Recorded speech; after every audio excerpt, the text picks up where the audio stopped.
Hello, good morning to all of you. Am I loud and clear? ये खत्म हो गया था, मैं फटाफट दिखा देता हूँ। हम लोगों ने इसका ये डिफरेंशिएशन किया था, डीएल हॉस्पिटल रूल लगाकर किया था क्या? मुझे ऐसा लग रहा है मैंने किसी और क्लास में करवा दिया ये। इसने नो करवाया सर, करवा दिया? हमें करवाया।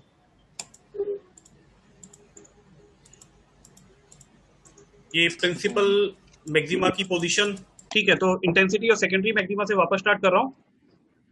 जब भी हमें इंटेंसिटी और सेकेंडरी थिंग, कोई भी सेकेंडरी ऑब्जेक्ट के बारे में डिटेल लेनी होती है, तो हम लोग उसकी जो इक्वेशन होती है उसका डिफरेंशिएशन करते हैं विद रिस्पेक्ट टू वेरिएबल। जो भी वेरिएबल क्वांटिटी, वेरिएबल राशि होती है, उसके साथ हम लोग डिफरेंशिएशन करते हैं इक्वेशन का। तो हम लोग इंटेंसिटी का जो फॉर्मूला हमारे पास में आता है, I not sine alpha by alpha sine N beta by sine beta whole square, इसका डिफरेंशिएशन करेंगे। जो डिफरेंशिएशन का आंसर आएगा उसको इक्वल टू 0 कर देंगे। ओके, तो इसका डिफरेंशिएशन मैंने आप लोगों से करवाया था, कुछ ये सामने आया था, क्या क्या चीजें 0 नहीं हो सकती। तो इसमें सिर्फ और सिर्फ एक ही चीज निकली थी, दैट कैन बी 0, जो 0 हो सकती है। That is very first I not sine alpha by alpha whole square, जो कि हमारे पास एक कंडीशन थी मिनिमा की। इसी तरह इसीलिए ये हमारे पास 0 नहीं हो सकता। ओके, सेकेंड हमारे पास sine N beta by sine beta, that is 0, ये कंडीशन होती है प्रिंसिपल मैक्सिमा की, इसलिए ये भी 0 नहीं हो सकता।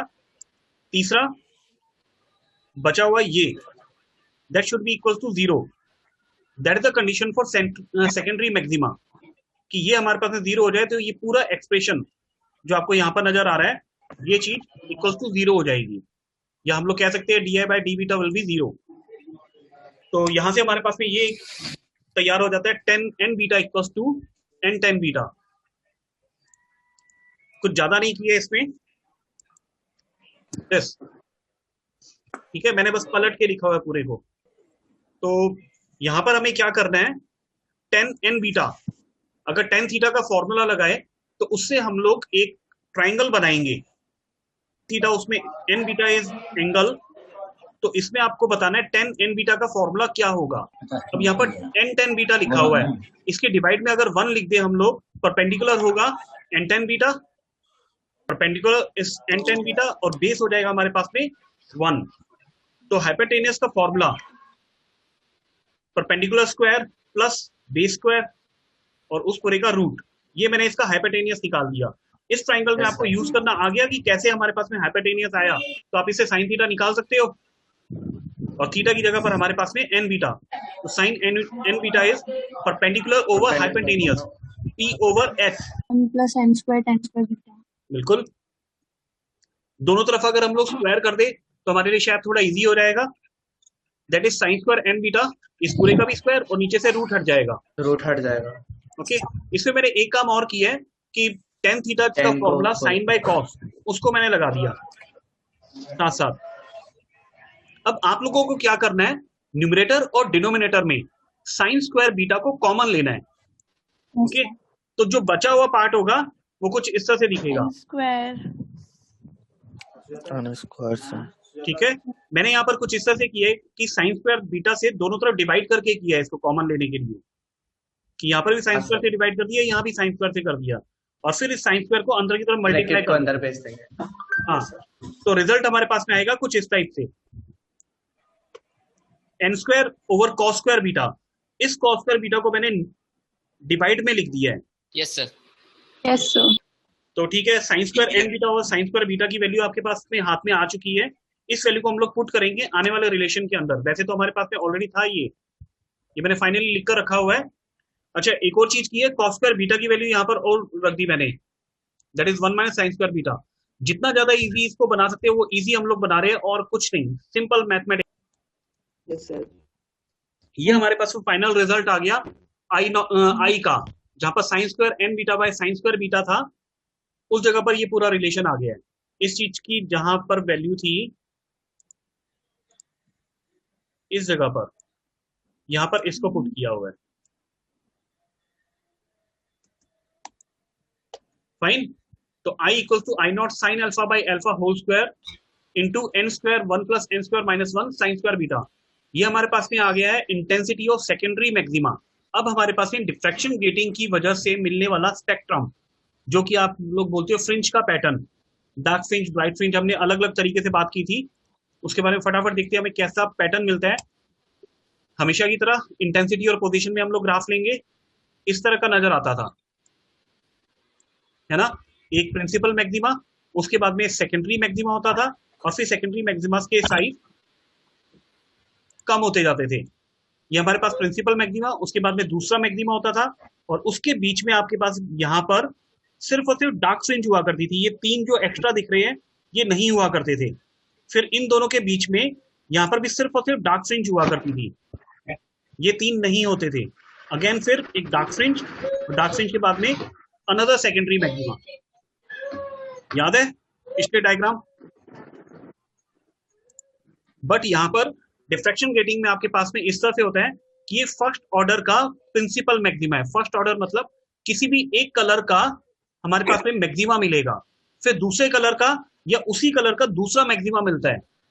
हम लोग अगर 7 कलर्स की बात करेंगे, जैसे जब प्रैक्टिकल करेंगे तब हम लोग 7 कलर्स में प्रैक्टिकल करेंगे, मतलब कि व्हाइट लाइट इस्तेमाल करेंगे। व्हाइट लाइट के साथ में, बिल्कुल, कि व्हाइट लाइट में हमारे पास में एक कलर का मैक्सिमा मिलेगा, जो हम लोग ग्रीन या रेड कलर को चूज कर लेंगे।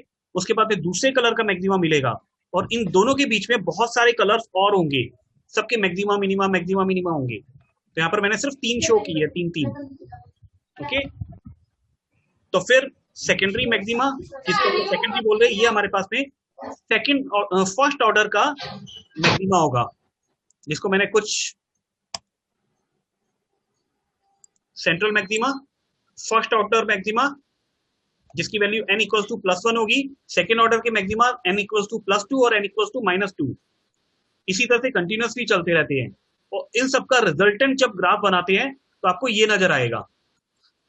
सर इसमें ये ना फर्स्ट ऑर्डर की मैक्सिमा और ये जो सेंट्रल मैक्सिमा, इनके बीच में ये थोड़े थोड़े ऊपर आ रहे, तो हम इन्हें मिनिमा तो नहीं कह सकते, फिर इन्हें क्या बोलेंगे हम? ये वाले मैं मार्क करता हूं, बिल्कुल मैं बता रहा हूं कि अंकिता पूछती है कि हम लोग इनको क्या बोलेंगे।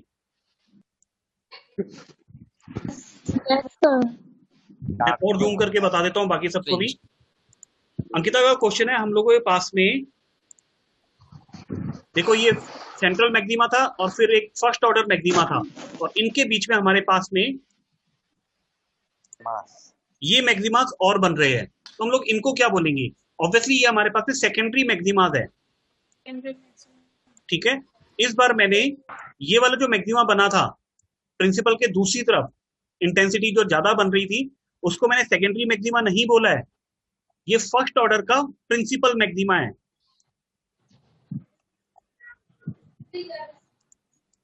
प्लीज ध्यान से देखो, ये हमारे पास से बिल्कुल सेंट्रल मैक्सिमा और उसके बाद में फर्स्ट ऑर्डर का प्रिंसिपल मैक्सिमा, उनके अपना एक मैक्सिमा होगा, सबसे बड़ा होगा, ठीक है। और हर किसी मैक्सिमा, चाहे वो सेंट्रल हो और उसके बाद में सेकेंडरी, छोटे छोटे से मैक्सिमा नजर आ रहे हैं, सबके बीच में सबके बीच में एक मिनिमा होगा सभी में, तभी तो हम लोग फ्रिंजेस के बीच में डिफरेंस कर पाएंगे। ये सभी यहां पर हमारे पास है मिनिमास मिलेंगे। अब इन चीजों को समझने के लिए, हालांकि नेक्स्ट टॉपिक जो मेरा है उसमें भी कुछ आपके साथ में ऐसे ही है कि मैं इन टॉपिक्स को यहां पर ज्यादा एक्सप्लेन नहीं कर सकता हूं, तो ये चीज मैं आपको बोलूंगा कि आपको प्रैक्टिकल लैब या क्लास में जब आप लोग आओगे तब दिखाऊंगा, और बाकायदा हम लोग लैब के अंदर करके देखेंगे इन चीजों को, ठीक है। तो फिलहाल के लिए आप लोगों ने इसकी स्क्रीनशॉट ले लिया है। Let's finish the topic. Okay, तो इस डायग्राम में मैंने आप लोगों को दिखा दिया था कि ये हमारे पास में टेलीस्कोप होता है, ये सारे इसके पार्ट्स होते हैं जो आपको अभी स्क्रीन पर नजर आते जाएंगे। Eyepiece, telescope, objective lens, collimator, slit, prism table, scale. तुम लोगों ने मुझसे पूछा था कि ये टेलीस्कोप यहाँ पर रोटेट होता है, कितना रोटेट होता है, तो मैंने आंसर दिया था 360 डिग्री तक अबाउट हो जाता है, और 360 डिग्री पर जितने भी एंगल्स वगैरह हमारे पास में आते हैं वो इस स्केल पर आप लोग नोट करते हो, ठीक है। आप लोगों को हाथ में एक मैग्नीफाइंग ग्लास भी दिया जाएगा और लाइट का अरेंजमेंट दिया, तो याद रखना इसमें आपके पास में जो भी रीडिंग्स आती है वो एंगल्स की फॉर्म में आती है, ओके, थीटा की फॉर्म में। तो यहां पर आपको पता है a + b sin theta equals to n lambda, तो थीटा की वैल्यू आप लोग नोट करोगे इस स्केल के ऊपर, ओके, प्रॉब्लम है हमारे पास में a प्लस बी कितना है, लैम्डा हमें डिटरमाइन करना है क्योंकि हमारा टॉपिक यही है वेवलेंथ पता करना है ना। तो वेवलेंथ पता करने के लिए लैम्डा की वैल्यू हम लोग कुछ इस तरह से निकाल लेंगे कि a plus B sine theta over n। Okay, तो nth नंबर की फ्रिंज होगी, जिस भी फ्रिंज को हम लोग काउंट करेंगे, जिसको हम लोग ऑब्जर्व करेंगे, उस फ्रिंज का नंबर हमारे पास में अवेलेबल होगा। और a प्लस बी की वैल्यू हमें मिलती है इस चीज से। ये 15,000 लाइंस मैंने यहाँ पर यूज की है अपनी लैब के अंदर। 5,000 से लेकर 15,000 तक की लाइंस पर इंचेस वाली डिफ्रैक्शन ग्रेटिंग्स अवेलेबल है। जब आप कॉलेज आओगे तो मैं आपको दिखाऊंगा भी इस चीज को।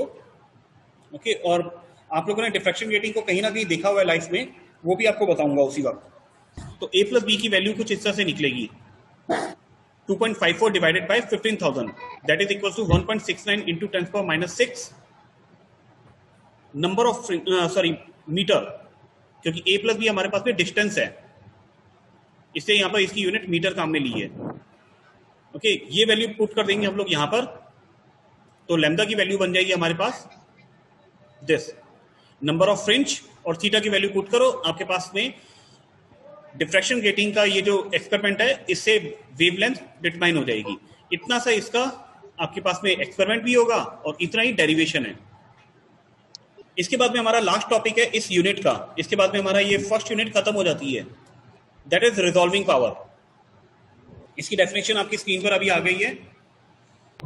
दो चीजों को अलग अलग देख पाने की जो हमारी कैपेबिलिटी है, हम लोगों की कैपेसिटी है, कैपेबिलिटी बोलेंगे, that is resolving power of our eyes. हमारी आंखों की रिजॉल्विंग पावर है, विभेदन क्षमता है। विभेदन वर्ड हिंदी से जो निकला है वो विभेद करना, मतलब कि अलग अलग करना।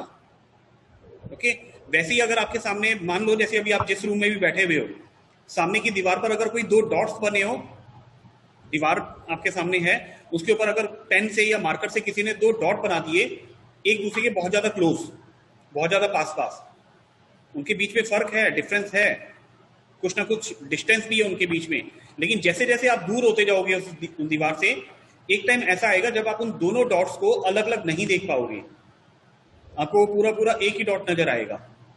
इसका मतलब कि आप एक ऐसी डिस्टेंस पर खड़े हो जहां पर आपकी आईज उन दोनों डॉट्स को रिजॉल्व नहीं कर पा रही, विभेद नहीं कर पा रही। ओके, तो उससे अगर 1 सेंटीमीटर भी आप आगे हो जाते हो या 2 सेंटीमीटर भी आगे हो जाते हो तो आप उन दोनों डॉट्स को अलग अलग देखना शुरू कर देते हो। ठीक है, तो वहां से आपकी रिजॉल्विंग पावर इंक्रीज होने लगती है। और ये जो प्रॉपर्टी है इस चीज को, जिसको हम लोग अलग अलग देखना बोलते हैं, इसको बोलते हैं रेजोल्यूशन। ऐसी अगर हम लोग बात करें माइक्रोस्कोप की, 1/, resolution, well resolving power of ice की अगर बात करें तो 1 डिग्री हम लोग मानते हैं अपनी आइस की रिजॉल्विंग पावर, जिसको हम लोग कुछ इस तरह से डिटरमाइन करते हैं। इसका अपने पास में कोई रोल नहीं है, सिर्फ और सिर्फ एक मैं वेटेज बढ़ाने के लिए, या मान लो उसका भी एग्जांपल आप लोगों ने लाइफ में देखा हुआ है, जैसे रेलवे की पटरियां, रेलवे ट्रैक्स होते हैं, आप लोगों को दूर की तरफ जब आप रेलवे ट्रैक्स को देखते हो तो वो दोनों रेलवे ट्रैक मिलते हुए नजर आते हैं किसी एक पॉइंट पर, तो वो आपकी आइस की रिजॉल्विंग पावर है। इसके बाद में हमारे पास में जो इंपॉर्टेंट, सबसे इंपॉर्टेंट टॉपिक है जिसके बारे में थ्योरी मैक्सिमम लिखनी होती है और एक डायग्राम बनाना होता है, रेले क्राइटेरिया। रेले क्राइटेरिया को समझने के लिए मैं एग्जांपल लूंगा, हाईवे पर चलने वाली कार्स या ट्रक, हाईवे पर या सड़क पर आप लोग जैसे ट्रैवल करते हो रात के टाइम पर या अंधेरा हो जाता है, तब आप अगर सड़क के किनारे पर खड़े हो तो दूर से आने वाली कार या ट्रक की हेडलाइंस आपको कैसी नजर आती है। तो सामने से जब भी, ये चीज आप लोगों ने एक्सपीरियंस की होगी, शायद नोटिस नहीं किया, ध्यान नहीं दिया आप लोगों ने, क्या होता है सामने से जब भी कोई कार या ट्रक आता है तो काफी दूर होने पर हमें पता नहीं चलता कि कार है, ट्रक है या मोटरसाइकिल है। क्यों? क्योंकि उसका जो दो हेडलैम्प्स है वो दोनों हेडलैम्प भी हमें एक ही नजर आते हैं, सिंगल पीस नजर आता है। रीजन कि हमारी आईज उन दोनों हेडलैम्प को रिजॉल्व नहीं कर पा रही, रेजोल्यूशन। ठीक है, हमारी आईज रिजॉल्व नहीं कर पा रही है उनको, लेकिन जैसे जैसे वो पास में आने लगते हैं,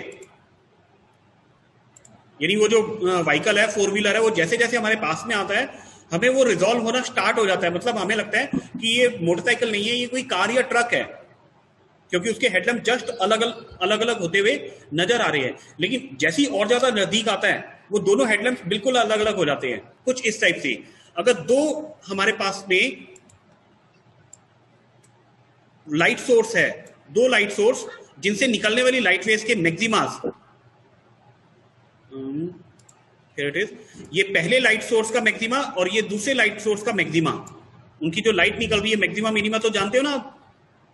अगर ये दोनों मैक्सिमा एक दूसरे पर कोइंसाइड हो रहे हैं, जैसे यहाँ पर लिखा है कोइंसाइड विद ईच अदर, अगर ये दोनों एक दूसरे कोइंसाइड हो रहे हैं तो आपके पास में दोनों की इंटेंसिटी मिलकर एक ज्यादा इंटेंसिटी प्रोड्यूस करती है।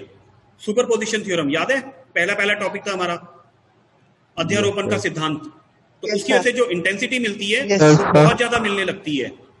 उस ज्यादा इंटेंसिटी की वजह से आप डिफरेंस नहीं कर पाते, अंतर नहीं समझ पाते। ये दोनों, ये जो चीज आपको नजर आ रही है उसमें दो लाइट सोर्स है या एक ही लाइट सोर्स है, एक ही प्रकाश का स्रोत है या एक से ज्यादा है। लेकिन जैसे ही उनकी डिस्टेंस कम होती है तो आपको कुछ इस तरह से दिखाई देने लगता है कि एक दूसरे का मैक्सिमा कुछ एक दूसरे से खिसक गए या दूर हो गए है। तो पहले का जो पहला मिनिमा होगा, here it is, ये जो मिनिमा है हमारे पास में, इस मिनिमा की जस्ट ऊपर आ जाता है दूसरे सोर्स का मैक्सिमा, और इसी तरह दूसरे सोर्स का जो मिनिमा है ये वाला दोनों आधे आधे मिक्स होंगे। बिल्कुल। तो हमारे पास में कुछ इस तरह का जो दिखाई देने लगती है चीज, वो इस तरह से दिखाई देने लगती है। इसको हम लोग बोलते हैं रिजॉल्विंग, या अब हमें फर्क नजर आने लग गया है इसमें।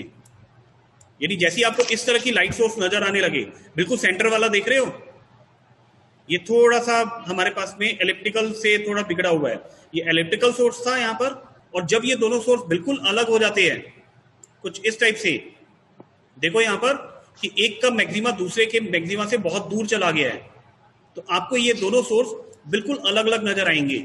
इसको बोलेंगे जस्ट रिजॉल्व, ये कंडीशन कि दोनों सोर्सेज हमें अलग अलग दिखने लगे। और वेल रिजॉल्व या बिल्कुल रिजॉल्व कंडीशन बोले तो ये दोनों मैक्सिमा जो आपको नजर आ रहे हैं, ब्राउन कलर की लाइन और ब्लू कलर की लाइन, ये दोनों बहुत ज्यादा दूर हो जाएंगे एक दूसरे से।